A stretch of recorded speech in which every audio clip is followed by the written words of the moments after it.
A new exhibit opened at the Charles H. Wright Museum dedicated to voting.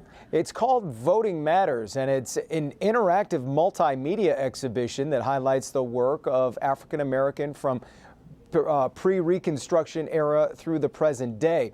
As Grant Herms shows us, this exhibit comes at the perfect time. Here where racial injustice has been top of mind, where we've lost giants of the civil rights movement, and 30 days away from an election, the museum is hoping this exhibit will inform and energize people about their right to vote.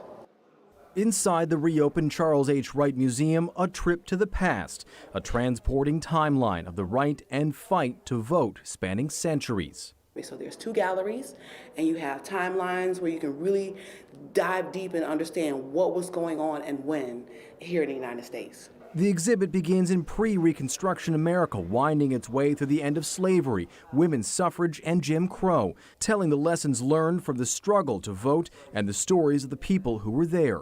Yolanda Jack is a museum educator. It is an intergenerational activity. There are people who remember the first time they went to go vote and what that meant and who they voted for.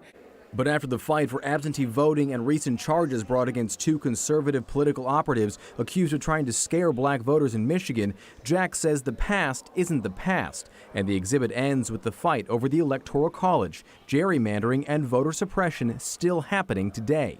I do think that there are people who are trying to make sure that there are some people in the world who don't have a chance to vote, who don't have a chance to speak their minds. And that is a real concerted effort, was and still is. So the ideas of being able to take the reins and speak for yourself, to have some self-determination, voting speaks to that in a real way. History brought to life, from where we were to where we are, to understand how to get to where we need to go.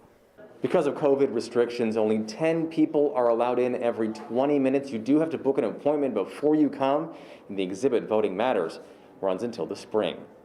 In Detroit, Grant Herms, Local 4.